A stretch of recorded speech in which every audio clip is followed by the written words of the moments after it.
안녕하세요. 한미교회 김민석 목사입니다. 오늘도 변함없이 전도서 공부 시간이 돌아왔습니다. 잘 지내셨죠? 오늘은 전도서 8장을 공부하겠습니다. 벌써 전도서 8장을 공부하게 됐네요. 이제 한 4번 정도만 더 하면 이제 전도서 공부가 다 끝이 날 것 같습니다. 처음 시작할 때 전도서 공부 이거 어떻게 하나 참 막막하기도 하고 또 저도 잘 모르는 내용이고 어렵고 또 여러분들에게도 어렵고 무엇보다도 전도서 공부가 얼마나 신앙적으로 도움이 될까 하는 생각이 많았는데 저는 좋았습니다. 저는 지난 한 2-3달 동안 전도서 묵상하는 것이 참 좋았고 또 같은 마음으로 여러분들에게도 이번 전도서 공부가 여러분의 신앙생활에 작은 도움이라도 되었기를 기대하고 또 기도합니다. 한 4번 정도만 더 하면 이제 전도서 공부가 끝나기 때문에 이제 9월부터는 새로운 주제로 공부를 하려고 준비하고 있습니다. 그런데 9월부터 무슨 주제로 성경 공부를 할까 생각하다가 혹시 여러분들께서 평소에 좀 궁금해 하시는 그런 신앙적인 주제나 또 성경 66권 중에서 이 성경은 한번 공부해 보면 좋겠다. 그런 생각이 혹시 있으면 여러분들의 생각을 좀 들어보고 주제를 정할까 그러고 있습니다. 뭐 특별한 제한이 없으시면 제가 준비한 내용으로 9월부터 하겠습니다만은 혹시 여러분들께서 평소에 좀 알고 싶었던 기독교의 주제나 혹은 기독교의 주제가 아니라 할지라도 이런 주제에 대해서 성경은 뭐라고 말하는지 좀 알고 싶습니다. 뭐 그런 거라든가 또 신구약 성경 중에서 이 성경 꼭 좀 공부해 보면 좋겠습니다. 그런 책이 혹시 있으면 제게 개인적으로도 연락을 주시고요. 또 이 성경 공부 동영상 아래쪽에 여러분들의 메모를 남겨주시면 제가 참조해서 9월부터 새로운 성경 공부 한번 새로운 마음으로 준비해 보겠습니다. 예, 그럼 오늘 전도서 8장 같이 공부하겠는데요. 전도서 8장이 1절부터 17절까지입니다. 그런데 내용적으로 보면 크게 2단락으로 나눌 수가 있어서 첫 번째 단락인 1절부터 8절까지를 먼저 읽고 또 좀 생각을 나누어 보고 그리고 난 다음에 이제 9절부터 17절까지 두 번째 단락을 또 같이 읽고 생각을 나누어 보겠습니다. 자, 그럼 먼저 전도서 8장 1절에서 8절까지를 제가 읽어 보겠습니다. 누가 지혜자와 같으며 누가 사물의 이치를 아는 자이냐? 사람의 지혜는 그의 얼굴에 광채가 나게 하나니 그의 얼굴에 사나운 것이 변하느니라. 내가 고나노라 왕의 명령을 지키라. 이미 하나님을 가리켜 맹세하였음이니라. 왕 앞에서 물러가기를 급하게 하지 말며 악한 것을 일삼지 말라. 왕은 자기가 하고자 하는 것을 다 행함이니라. 왕의 말은 권능이 있나니 누가 그에게 이르기를 왕께서 무엇을 하시나이까 할 수 있으랴. 명령을 지키는 자는 불행을 알지 못하리라. 지혜자의 마음은 때와 판단을 분별하나니 무슨 일에든지 때와 판단이 있으므로 사람에게 임하는 화가 심함이니라. 사람이 장래의 일을 알지 못하나니 장래의 일을 가르칠 자가 누구이랴. 바람을 주장하여 바람을 움직이게 할 사람도 없고 죽는 날을 주장할 사람도 없으며 전쟁할 때를 모면할 사람도 없으니 악이 그의 주민들을 건져낼 수가 없느니라. 예, 8절까지를 제가 읽었는데요. 혹시 여러분들께서 지금 성경을 가지고 계시면 물론 한글 성경이겠습니다만은 성경을 펼쳐서 전도서 8장을 보시면 전도서 8장이 시작되는 1절이 7장의 마지막하고 붙어 있다는 것을 보게 될 겁니다. 요즘 우리가 가지고 있는 성경은 친절하게도 성경의 내용을 주제에 따라서 흐름에 따라서 단락을 나누어 놓고 있습니다. 읽는 사람들이 이런 단락을 중심으로 해서 읽으면 이해하는 데 도움이 되기 때문이지요.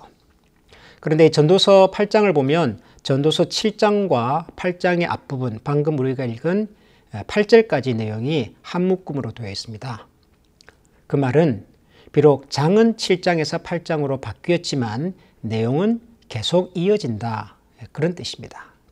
그러니까 전도서 7장에서 했던 이야기의 연장선상에서 같은 주제가 8장 8절까지 계속이 된다 이런 얘기죠. 전도서 7장의 주제가 뭐였죠? 지난주 우리가 살폈지 않습니까? 뭐 초상집에 가는 것이 잔치집에 가는 것보다 낫다. 뭐 태어나는 것이 뭐 여러 가지 이제 것들을 우리가 같이 읽었는데 핵심이 뭐였죠? 지혜로운 사람과 어리석은 사람. 이 세상에서 지혜롭게 사는 사람은 이런 사람이고 또 어리석은 사람, 우매한 마음을 가지고 사는 사람은 이런 사람이다. 지혜자와 어리석은 사람에 관한 이야기였습니다. 전도서 7장이. 전도서 8장 앞부분도 같은 이야기입니다. 지혜자와 어리석은 사람. 지혜가 뭐냐? 지혜롭게 산다고 하는 것이 뭐냐? 이 얘기죠. 그래서 8장 1절에 이렇게 시작하죠. 누가 지혜자와 같으며 누가 사물의 이치를 아는 자이냐? 질문이죠. 두 가지 다 질문입니다. 누가 지혜자와 같으며 누가 사물의 이치를 아는 사람이냐? 질문을 두 번 하고 있는데 사실은 두 번의 질문이라기보다도 하나의 질문에 대한 하나의 대답이다 이렇게 보면 되겠습니다. 그러니까 첫 번째 나오는 질문은 질문이죠. 누가 지혜자와 같으며 어떤 사람이 지혜로운 사람이냐 이런 질문이고 그 다음에 이제 두 번째 질문 누가 사물의 이치를 아는 사람이냐 이 말은 지혜로운 사람은 사물의 이치를 아는 사람이다. 네, 이런 뜻으로 하는 이야기입니다. 질문의 형식을 빌었지만 내용은 대답인 거죠. 한마디로 말하면 사물의 이치를 아는 사람, 세상 돌아가는 원리와 이치를 깨닫는 사람, 깨우친 사람, 그 사람이 바로 지혜로운 사람이다. 이제 그런 뜻이 되겠습니다. 맞는 얘기죠. 세상 돌아가는 이치, 세상의 법칙을 아는 사람이야말로 지혜로운 사람이다. 맞는 얘기인데 그러면 여러분 세상의 이치라는 게 뭘까요? 우리가 흔히 사람이 사는 이 세상이 어떤 이치로 돌아가냐 뭐 이런 얘기 하잖아요. 세상 사는 원리, 세상 사는 방식, 인간관계의 원리 뭐 여러 가지들을 얘기를 할 수 있겠죠. 그러니까 여러 가지를 얘기할 수 있다는 말은 이 범위가 너무 넓다는 얘기입니다. 세상 돌아가는 이치가 뭐죠? 뭐 아주 거칠게 말하면 힘센 사람이, 돈 많은 사람이, 성공한 사람이 그런 사람들이 이렇게 잘 사는 세상. 아주 거칠게 말하면 그렇죠. 뭐 제가 거칠게 말했다는 표현을 썼지만 이게 현실이기도 하고요. 그런가 하면 또 세상을 들여다보면 사람과 사람 사이에 따뜻함이 있고 정이 있고 눈물이 있고 또 그리움이 있고 그래서 참 각박한 세상 속에서도 세상 살맛이 난다. 뭐 이런 얘기도 하잖아요. 그러니까 세상이 돌아가는 이치는 참 많고 다양합니다. 근데 우리가 그걸 어떻게 다 알아요? 그런데 이 세상 돌아가는 이치를 깨닫는다고 하는 얘기가 제가 좋아하는 영어 성경에서는 번역을 이렇게 했더라고요. 유진 피터슨이라고 하는 돌아가신 교수님이신데요. 몇 년 전에. 그분이 개인적으로 번역한 The Message라고 하는 성경입니다. 그 성경에서 이 구절을 번역을 이렇게 했어요. How to interpret the meaning of life. How to interpret. 어떻게 해석하느냐. 뭐를요? The meaning of life. 인생의 의미를 어떻게 해석하는가. 인생의 의미를 어떻게 이해하는가. 이것이 세상 돌아가는 이치다. 이렇게 말을 합니다. 설명을 그렇게 했어요. 그러니까 무슨 말이냐 그러면은 우리가 살아가는 세상에서 여러 가지 일들을 경험하지 않습니까? 뭐 개인적으로 경험하는 일들도 있고 또 우리가 살아가는 이 사회와 세상이 직면하고 있는 여러 가지 문제들도 있고 뭐 뜻하지 않게 일어나는 자연재해 이런 것들도 있고 많은 것들이 있잖아요. 하루를 살아보면 수많은 이야기들을 듣고 보지 않습니까, 우리가? 그런데 내 주변에서 일어나는 이 일들이 무슨 의미인지를 생각하면서 사는 사람, 해석하면서 사는 사람, 그 의미에 대해서 고민하면서 사는 사람, 그 사람이 지혜로운 사람이다, 이런 뜻입니다. 내 주변에서 일어나는 일들에 대해서 질문도 해보지 않고 생각과 고민도 해보지 않고 산다면 그 사람은 어리석은 사람이고, 내 주변에서 일어나는 여러 가지 일들에 대해서 질문을 던져보는 사람, 왜 나에게 이런 일들이 일어났을까? 왜 우리가 살아가는 세상에 이런 일들이 벌어지고 있을까?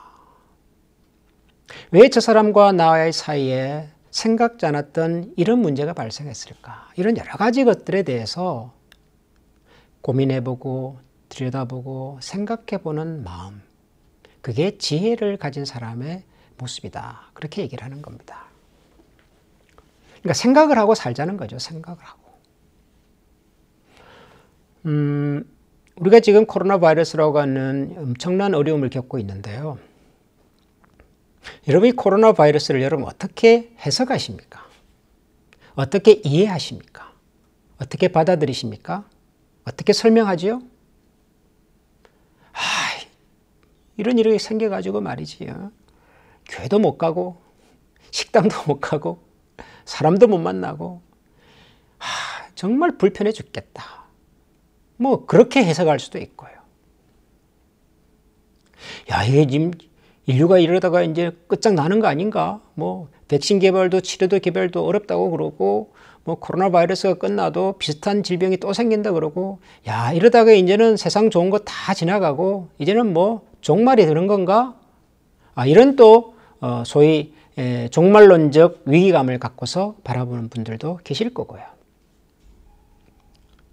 여러 가지 해석들이 있습니다. 과학자는 과학자의 시선으로 이 현상을 바라보고, 경제 전문가들은 경제 전문가의 시선으로 이 코로나 바이러스가 세계 경제에 미칠 영향, 미래에 대한 전망, 뭐 이런 얘기들을 하고, 어떤 유명한 건축가는 제가 좋아하는 건축가인데요. 한국 분입니다. 그분은 이 코로나 바이러스가 우리 주거 환경에 미치는 영향, 집에 대한 인식과 태도를 바꿀 것이다, 뭐 그런 얘기도 하세요. 도시 구조 자체가, 도시 생활 패턴 자체가 아마 많이 바뀔 것이다, 이런 얘기도 하세요. 굉장히 재밌더라고요. 그러니까 저마다 이 현상에 대한 나름대로의 해석과 분석을 내놓고 있는데, 그건 전문가들 얘기고요. 여러분은, 나는 지금 우리가 겪고 있는 이 현상을 어떻게 이해하고 해석하느냐, 이 말이죠. 뭐 과학적으로, 경제적으로, 뭐 건축공학적으로 이런 차원이 아니라 나라는 사람의 인생에 있어서 2020년 이 시점에 과연 이 코로나 바이러스로 인한 이런 사회적인 큰 변화와 소용돌이는 나의 마음과 나의 생각과 내가 이때까지 살아왔던 내 삶에 어떤 의미와 영향을 주고 있는가 생각을 해보라는 거죠. 생각을. 왜냐하면 하나님께서 우리에게 허락하시는 것에는 그 어떤 것도 의미 없이 목적 없이 그냥 주시는 게 없으니까요. 생각해보고 질문해보고 그 의미를 찾아보는 사람. 그렇게 살면 뭐가 좋을까요? 그런 질문 안 하고 그냥 뭐 들리는 대로 보는 대로 뭐 흘러가는 대로 살아도 뭐 큰 문제 없이 사는 것 같은데, 뭐 굳이 뭐 해석을 하고 뭐 의미를 찾고 뭐 고민과 질문을 해보고 뭐 그런 거 뭐하러 해요? 해서 뭐 하게요? 나에게 무슨 도움이 되는데요? 네, 그렇게 만약에 질문을 한다면 이 전도자는 대답을 이렇게 합니다. 역시 1절이죠. 누가 지혜자냐? 어떤 사람이 지혜자며 누가 사물의 이치를 아는 사람이냐? 사람의 지혜는 그의 얼굴에 광채가 나게 하나니 그의 얼굴에 사나운 것이 변하느니라. 지혜는 그런 마음을 가지고 살면 그의 얼굴에 광채가 나게 하고 얼굴에 사나운 것이 변한다. 그렇게 표현을 했습니다. 얼굴이 빛나고 얼굴에 사나운 것이 사라진다. 이건 참 좀 문학적인 표현이겠죠. 예. 얼굴에 광채가 난다.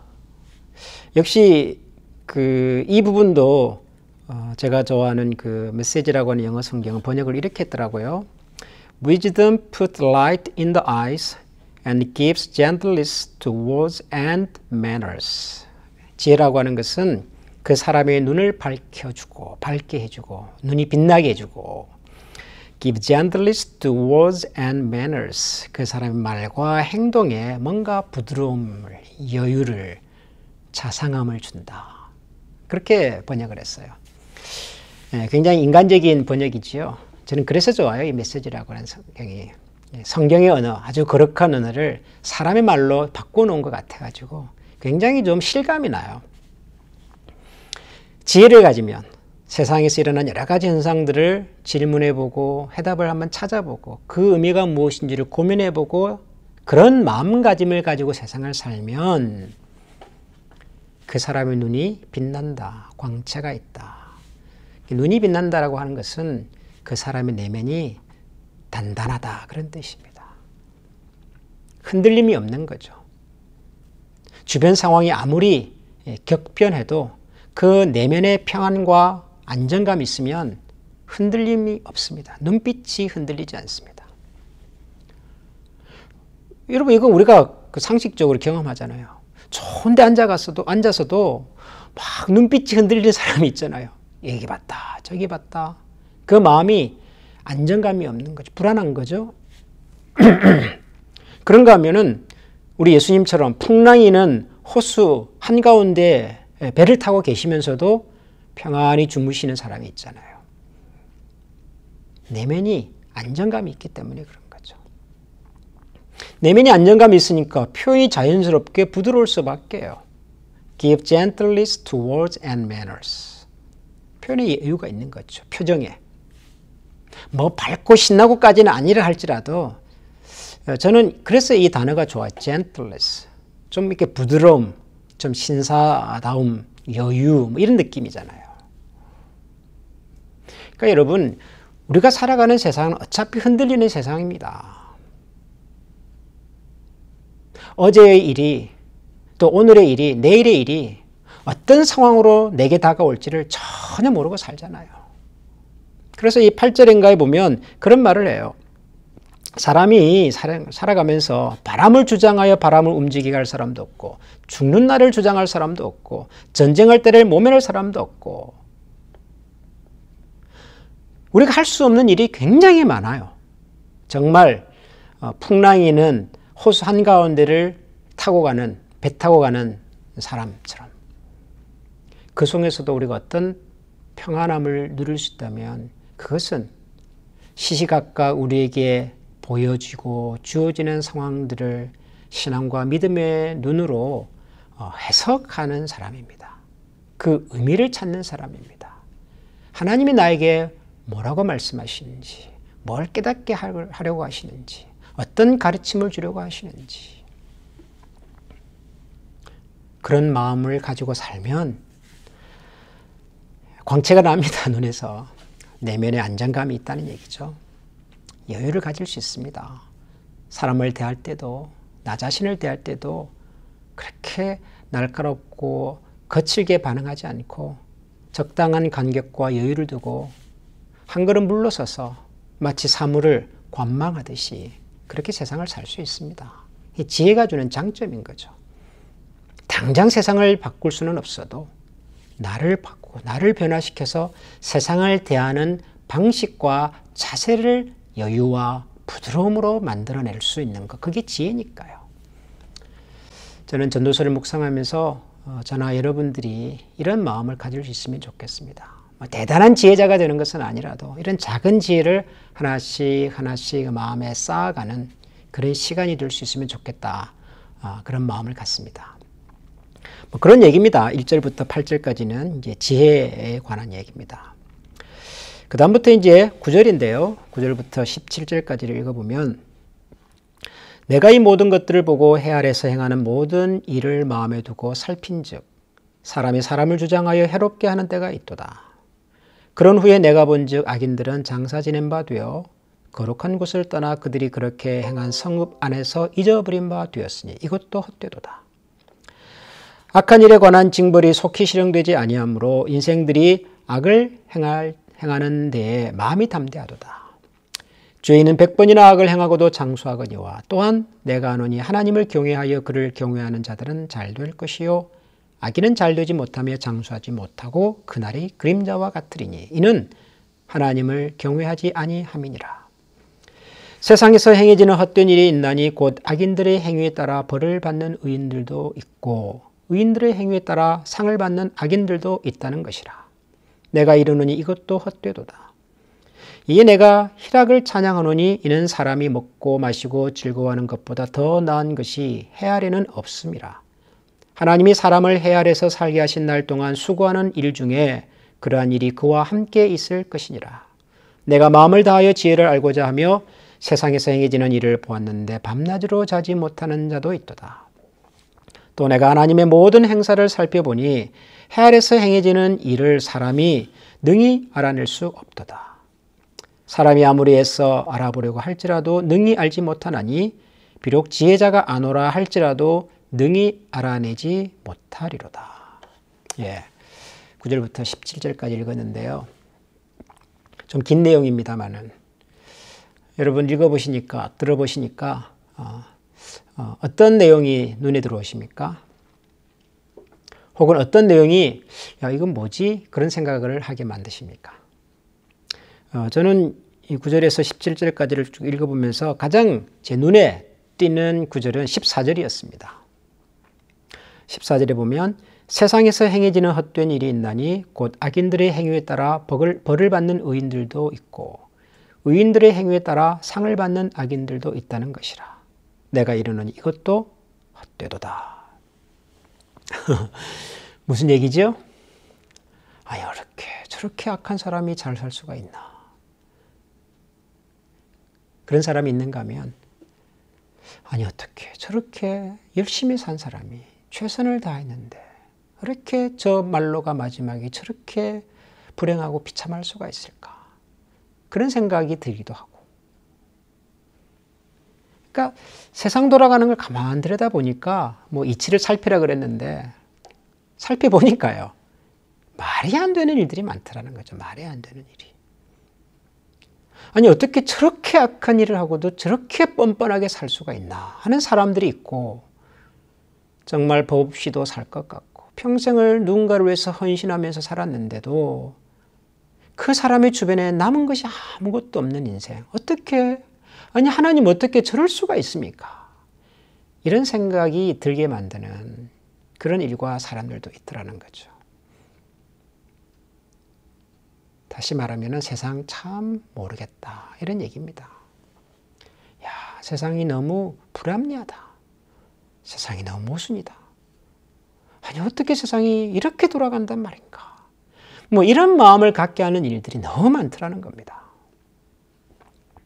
그래서 왜 그럴까를 찾아봤다는 거예요. 도대체 왜 악한 사람은 저렇게 승승장구하고 그렇게 선한 사람은 저렇게 힘들게 고생하다가 세상을 끝을 내고 도대체 왜 그럴까? 뭐가 잘못됐을까를 가지고서 밤낮을 찾고 연구를 해보았는데 근데 전도자의 얘기가 뭐죠? 16절 보면 내가 마음을 다하여 지혜를 알고자 하며 세상에서 행해지는 일을 보았는데 밤낮으로 자지 못하는 자도 많도다. 그래봤자 얻는 것은 아무것도 없고 잠 못 이루는 밤만이 나에게 다가왔다. 찾아왔다. 이게 결론이에요. 여러분 우리가 사는 세상이 여러분 생각에는 합리적으로 돌아가는 것 같습니까? 불합리하게 돌아가는 것 같습니까? 여러분 우리가 살아가는 이 세상은 좋은 방향으로 발전하고 있는 것 같습니까? 아니면 나쁜 방향으로 발전하고 있는 것 같습니까? 우리가 살아가는 세상은 과거에 비해서 더 좋아지고 행복해진 것 같습니까? 과거에 비해서 더 불편하고 불행해진 것 같습니까? 사람에 따라 해석은 다를 수 있어요. 사람에 따라 다를 수는 있는데요. 한 가지 분명한 것은 세상은 마치 톱니바퀴가 돌아가듯이 기계적으로 쫙쫙 맞아가면서 돌아가지 않는다는 겁니다. 세상은 합리적으로 돌아가지 않습니다. 선한 사람이 잘 살고 악한 사람이 벌을 받고 그렇게 돌아가지 않고요. 선한 사람도 손해보고요. 악한 사람은 계속해서 잘 되는 일들이 어느 정도는 허용이 되는 곳이 세상입니다. 감사한 것은 영원히 그렇게 되지는 않는다는 거예요. 그래서 전도자도 악인은 잘되지 못하며 장수하지 못하고 그날이 그림자와 같으리니 이는 하나님을 경외하지 아니함이다. 반대로 하나님을 경외하며 그를 경외하는 자들은 잘 될 것이다. 궁극적으로 그렇게 될 줄은 알아요. 그것까지 없으면 우리가 세상을 어떻게 삽니까?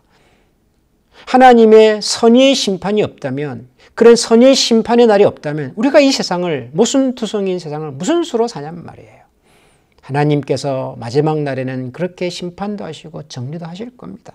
그러나 그 이전에, 그날이 오기 전에 살아가는 이 세상 속에서 우리가 매일 보고 듣고 경험하는 것들은 너무도 많은 모순과 불합리한 일들이 많지 않습니까?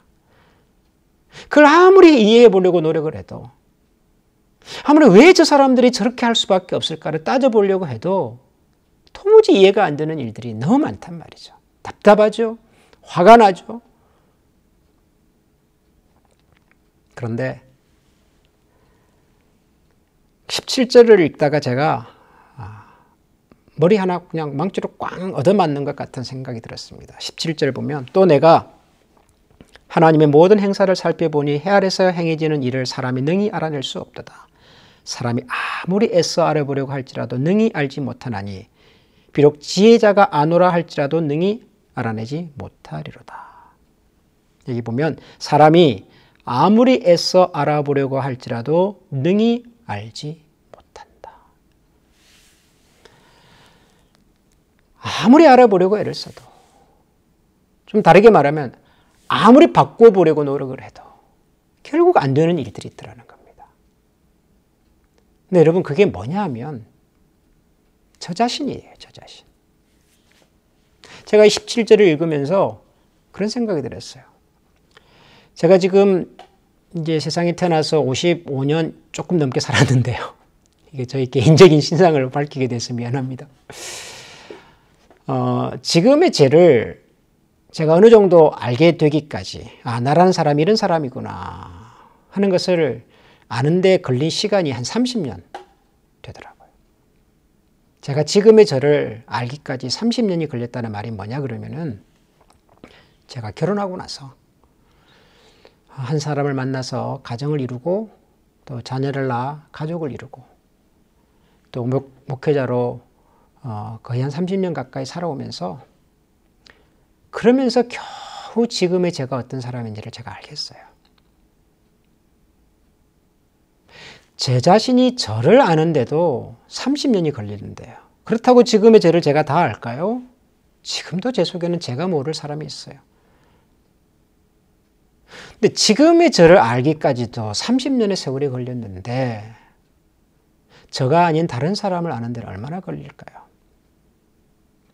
30년을 알았다. 그 정도면 충분히 안다고 말할 수 있을까요? 내가 나를 아는데도 30년이 걸렸다면 다른 사람을 아는 데는 30년 이상의 세월이 걸리지 않겠습니까? 그런데도 우리는 30년이면 마치 다 알 것처럼 생각을 합니다. 30년이 뭐예요? 3년만 겪어봐도 그 사람을 다 알 것처럼 우리는 말하고 생각합니다. 미국에 이민 오신 분들이, 오래되신 분들은 한 4, 50년 되신 분들, 혹은 짧으면 10년 미만의 분들 물어보면요, 다 미국에 대해서 아시는 것처럼 말씀하세요. 요즘 유행하는 나 때는 말이지, 그런 말 있잖아요.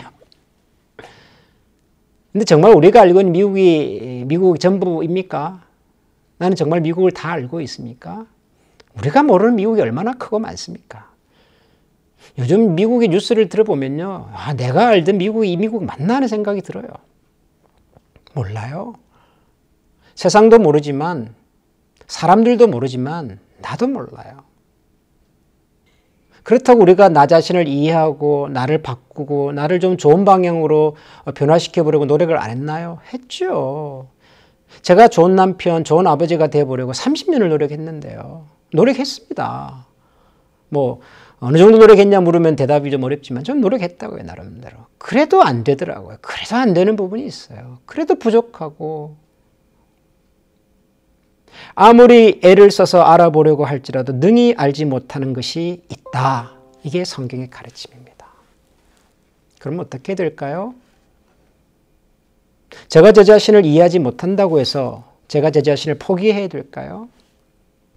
제가 제 자신을 좋은 쪽으로 좀 바꿔보려고 노력을 했지만 원하는 만큼 안 됐다고 제가 그것을 포기해야 될까요? 그럴 수는 없잖아요. 저 자신이니까. 그럼 모르는 대로 혹은 아직까지 부족한 대로 저 자신을 이해하고 인정하고 같이 사는 수밖에 없죠.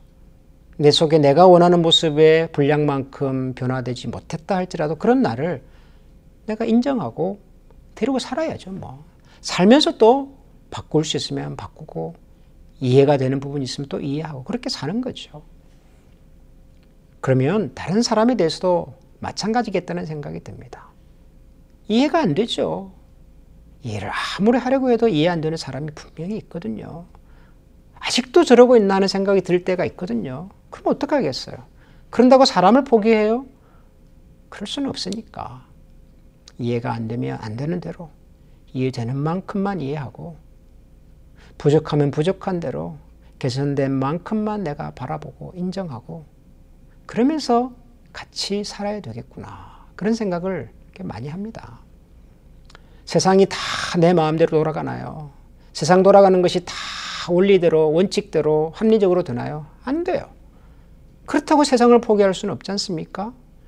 그러면은 그냥 세상에 있는 모습을 내가 그대로 인정하고 수용하면서 그러면서 내가 할 수 있는 작은 변화, 작은 노력, 작은 기쁨 속에서 하나님이 나에게 주신 의미를 찾아가는 삶의 태도. 이거겠구나 하는 생각이 저는 들었습니다. 27절을 읽으면서. 사랑하는 성도 여러분, 오늘도 내 속에 내가 알지 못하는, 내가 만족하지 못하는 그런 내 자신이 설령 있다 할지라도 그게 하나님께서 나에게 허락하신 나의 일부분이라는 사실을 생각하고 존중하고 이렇게 보듬고 안아주면서 이렇게 살아가십시다. 우리 주변에 이해가 참 잘 안 되고 때로는 속이 상하고 화도 나고 뭐 그런 사람과 일들이 혹시 있겠지만 그래도 이해가 안 되는 부분은 그냥 그 너머에 내버려 두고 굳이 이해가 안 되는 것을 이해해 보겠다고 애를 쓰기보다 이해되는 부분 안에서 함께 할 수 있는 영역 안에서 같이 걸어갈 수 있는 공통분모를 찾고 거기에 우리의 마음과 힘을 같이 쏟아가면서 오늘도 하나님이 우리에게 주신 이 하루를 복된 시간을 감사함으로 살아내는 그런 우리 모든 한미가족이 되실 수 있기를 기도합니다. 예, 같이 한번 기도하겠습니다.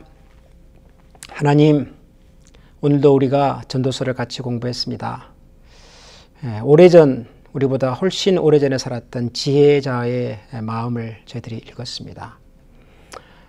우리가 살아가는 세상이 참 우리의 마음과 뜻과 다르게 돌아가고 그래서 때로는 불안하고 염려가 있고 때로는 화도 나고 할 때가 참 많지만 그럼에도 불구하고 하나님께서 우리 각자에게 허락해 주신 우리를 위한 하나님의 선택과 결정임을 기억하여서 오늘도 우리가 할 수 있는 범위 속에서 우리가 노력할 수 있는 범위 내에서 작은 변화와 작은 보람과 또 작은 기쁨을 찾아갈 수 있는 저희 모두가 되게 하여 주시옵소서. 계속되는 코로나 바이러스 상황 속에서 우리 모든 성도들의 몸과 마음을 하나님께서 지켜주시고 무엇보다도 마음의 평안을 잊지 않도록 인도하여 주시옵소서. 언제나 우리에게 좋은 것으로 베푸시는 하나님께 감사드리며 예수님 이름으로 기도합니다. 아멘.